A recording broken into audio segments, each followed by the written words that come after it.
BJP MP Raghunandan Rao జర నోరు ఒళ్ళు అదుపులో పెట్టుకొని మాట్లాడు. తెలంగాణ రాష్ట్ర ముఖ్యమంత్రి రేవంత్ రెడ్డి గారిని గోడలకు రంగులేసుకున్నాడు, గుంపు మేస్త్రి అని చెప్పేసి అని మాట్లాడుతున్నావు. నిజానికి పాలమూరు బిడ్డ ఈ తెలంగాణ రాష్ట్రంలో గుంపు మేస్త్రి. ఈ గుంపు మేస్త్రి ఈ యొక్క ప్రజలే, ఈ పేదలే ప్రాజెక్టులు కడతారు. ప్రపంచాన్ని, దేశంలో పాలమూరులో ఎవరు ఎటువంటి పని చేస్తారో మా యొక్క గుంపు మేస్త్రి రేవంత్ రెడ్డి కూడా అట్టనే పనిచేస్తాడు, అట్టనే తెలంగాణను అభివృద్ధి చేస్తాడు. గుర్తుపెట్టుకో, దురహంకారాన్ని చూపెడుతున్నావు రఘునందన్. గుర్తుపెట్టుకో, నీవు అడ్వకేటు, ఒళ్ళు నోరు జాగ్రత్త పెట్టుకొని మాట్లాడు. ఇది కోర్టు కాదు, ప్రజాస్వామ్యం. ప్రజలు ఒక ముఖ్యమంత్రిని భయపెట్టినట్టుగా మాట్లాడతావా? ఒళ్ళు దగ్గర పెట్టుకో సుమా. ఈరోజు నీవు కేంద్ర బడ్జెట్ గురించి, రాష్ట్ర బడ్జెట్ గురించి మాట్లాడితే ఈరోజు కేంద్రము ప్రత్యేకంగా తెలంగాణలో వెనకబడ్డ ప్రాంతానికి ఏమన్నా ప్రత్యేకంగా నిధులు కేటాయించిందా, లేకపోతే లోన్లు ఇప్పించిందా?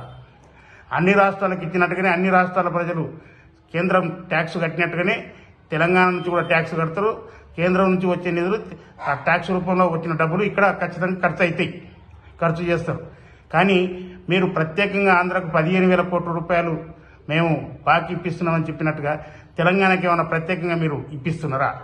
ఈరోజు నోరు ఉంది కదా అని, అడ్వకేట్ కదా అని చెప్పేసి ఇష్టం వచ్చినట్టు మాట్లాడితే బాగుండదు సుమా. ఇంకొకటి ముఖ్యంగా మాట్లాడుతున్నావు, నీ అహంకారం ఏ రకంగా ఉందంటే ముఖ్యమంత్రిని అవహేళన చేసినట్టు.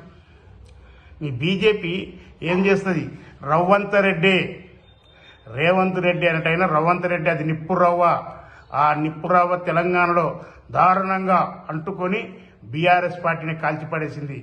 రేపు భారతదేశంలో కూడా బీజేపీని తగలబెట్టింది. ఈరోజు 400 అన్న మిమ్మల్ని దాదాపు 240 చిల్లర ఎంపీ స్థానాలకు పడగొట్టింది కూడా ఈ యొక్క నీవన్న ఈ రవ్వంత రెడ్డి, ఈ రవ్వనే, ఈ నిప్పు రవ్వనే భారతదేశంలో మిమ్మల్ని తగలబెట్టింది. రేపు రాబోయే పార్లమెంట్లో మళ్ళీ మీరు అడ్రస్ కూడా కనపడరు. ఇదే రవ్వంత రెడ్డి ఖచ్చితంగా నిప్పు రవ్వలా చిల్లరేగుతాడు, మీ పార్టీని తగలబెడతాడు. గుర్తుపెట్టుకోండి. ఇక్కడ రేవంత్ రెడ్డి అనే వ్యక్తి తెలంగాణ రాష్ట్రాన్ని అభివృద్ధి చేయడానికి వచ్చినాడు. మీలాగా